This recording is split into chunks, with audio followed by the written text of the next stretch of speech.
Garro, o pai do Rodrigo Garro, o senhor Ricardo Garro, furou todo mundo, né? Furou todo mundo. Postou um stories com o jogador com a camisa do Corinthians, né? Botou uma frase do Nath Roots e tudo mais. Já era, gente, já era. O valor, ele ainda não está muito certo, muito confirmado, né? Porque ele tá assim, depende da moeda que você utilizar, né? Se é euro ou dólar. Dólar parece que são 6 milhões de dólares, o que dá mais ou menos uns 5 a 7 milhões de euros, a grosso modo, né? Ou 6 milhões de dólares ou 5 milhões de euros. Então depende mas é quase 40 milhões de reais que o Corinthians está pagando por esse jogador. Eu vou dizer um negócio, ele é muito habilidoso, ele é muito bom de bola. Eu sei que já tem aqui uma ressalva, uma restrição, um temor, né, de que o Garro seja um novo Matias Rojas. Primeiro, acho que a gente precisa entender que o Rojas ainda não chegou. Então, assim, eu não posso determinar a carreira do Rojas pelo que a gente viu no Corinthians, pelo que a gente viu nesses 4, 5 meses aí, desde que ele chegou. Porque aí a gente realmente comprou gato por lebre, né? Não é possível que ele seja esse jogador, que eu não digo nem que seja ruim tecnicamente, mas numa falta de comprometimento absurda.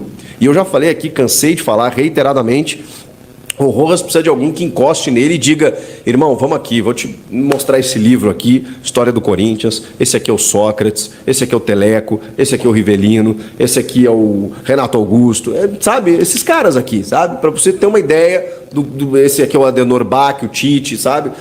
A gente já ganhou o mundo 2 vezes, tá? Tem Libertadores, tem trocentos brasileiros, é um time forjado aí na garra, na raça, na identidade, só para você entender assim como é que funciona. Eu acho que o Rojas não foi apresentado ao clube, e se ele foi e mesmo assim teve o comportamento que ele teve, bom, aí a gente sabe, né, cansou de ver negociações que o jogador chega com alto cartaz aqui, não rende, daqui a pouco vai seguir a sua vida. Pode ser que aconteça isso. O Rodrigo Garro, primeiro que ele tem uma característica diferente da do Rojas.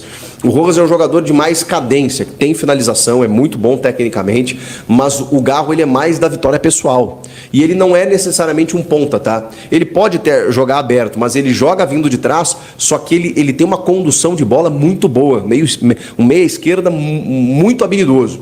E eu acho que o Garro vai, assim, acrescentar muito, assim, tecnicamente, é muito jovem, e o Corinthians está fazendo um esforço para tirar ele do Tajeres. Ele tinha outras propostas, mas a do Corinthians foi muito boa. E o Luiz Henrique, né, gente?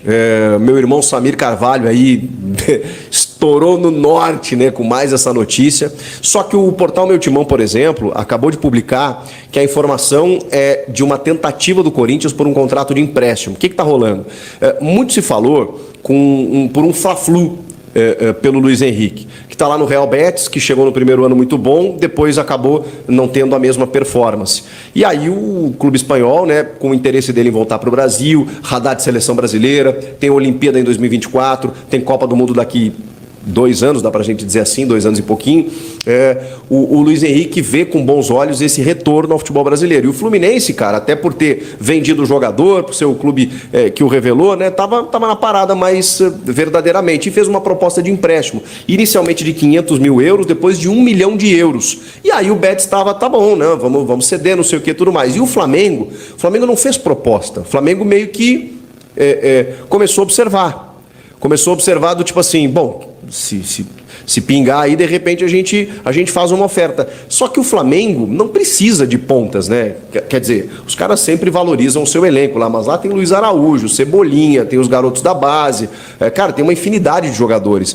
O Luiz Henrique não seria uma necessidade, obviamente que numa oportunidade de mercado o Flamengo ia topar, o Tite aprovou, tá tudo certo. Só que aí chega o Corinthians e, segundo o Meu Timão, a proposta é de empréstimo. E aí eu estou aqui conjecturando de que se o Corinthians faz uma proposta de empréstimo superior a 1 milhão de euros para ter ele aqui por uma temporada, um jogador de 22 anos, vai levar. Ou o Fluminense vai ter que subir essa pedida. Porque quem detém o controle da negociação é o Betis. E se o Betis receber um valor a mais por empréstimo, por que ele vai... Claro que tem a vontade do jogador, mas o Betis vai endurecer para o Fluminense, vai dizer, não, peraí, o Corinthians está oferecendo 1,5 milhão de euros, sei lá, 2 milhões de euros para ter ele aqui por uma temporada, eu vou vender ele para o Corinthians.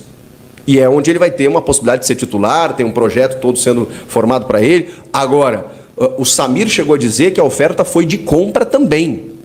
E o Betis tem um interesse maior de vender do que de emprestar. E aí, como ele foi comprado por 8 milhões de euros, com 5 milhões com bônus, né, chegando a 13, o Corinthians está com bala na agulha, como a gente fala. Tá com dívidas? Tá. E muitas, né? Mas ao mesmo tempo tá chegando uma nova diretoria. O futebol é maluco, né, gente? O clube está endividado, tem muitas dívidas para serem pagas, inclusive com atletas do atual elenco. Só que aí tem um aporte financeiro que está vindo com essa nova diretoria exatamente para contratar, e também tem investidores que participariam desse processo também. Então, o clube de futebol, ele não, especialmente quem não é SAF, né? Ele não consegue falir, né? Ele não consegue quebrar. Porque ele tem ele é uma sociedade sem fins lucrativos, né? O clube associativo, ele é. E aí o que acontece? Mesmo tendo a dívida, ele tendo aporte para investir, essas coisas não conversam. Então ele tem a dívida para pagar e ele consegue financiar. Muitas vezes o que o clube acaba sendo prejudicado é porque ele perde essa capacidade de endividamento. E aí muitas vezes, né, os bancos não autorizam, ele não consegue investidores e aí não consegue contratar mais no mercado. Mas o Corinthians tem uma força muito grande, né? Então, por isso, poderia, até pelos valores envolvidos no Garro, no Félix Torres, que está fechado, que também são 5 milhões de dólares. Olha aí, gente, a gente está falando de um clube brasileiro comprador em valores que normalmente a gente costuma ceder para a Europa. O Vasco, cara, o Vasco está pagando 6 milhões de euros pelo João Vitor, zagueiro do Corinthians, que está lá no Benfica. 6 milhões de euros. Olha o que se tornou o futebol brasileiro. Então você pagar 5 milhões de dólares pelo Félix Torres, pagar 6 milhões de dólares ou 5 de euros pelo Rodrigo Garro e não dá para pagar 8 de euros pelo Luiz Henrique, eu nem sei se esse é o valor que o Betis aceitaria, mas acho que vale uma tentativa. Ó, temos aqui 8 de euros, temos 10 de euros, não sei, para um jogador de 22 anos, o Corinthians faz dinheiro ali na frente. Corinthians e qualquer clube que repatriar o Luiz Henrique, ele é muito bom jogador e é muito jovem ainda. Então, o pé do Luiz Henrique, o pé da negociação do Luiz Henrique é esse. O Corinthians está fortíssimo na briga para tentar o Luiz Henrique. E aí tem outras situações aí que vocês já sabem, né? O Léo Godoy me parece que vai para o Atlético Paranaense mesmo. Tem a questão envolvendo o Diego Palacios, que está encaminhado, está tudo certo. E muito dessas coisas todas que estamos falando só serão confirmadas e oficializadas a partir da primeira semana de janeiro. E outras estão em curso nesse momento, né? Por isso que eu falei, se tiver uma bomba no dia 31 de dezembro, eu venho aqui trazer para você. Salve nação, bom dia, boa tarde, boa noite pra você, meu amigo corintiano. É isso aí, espero que vocês tenham gostado do vídeo. Lembrando que esse é um vídeo de corte do canal do Chico Garcia, beleza? Então deixe seu like, se inscreve no canal, ative o sininho de notificações, porque todos os dias eu trago novidades, informações e atualidades do mercado da bola aqui no Timão. Um forte abraço a todos aí e até o próximo vídeo.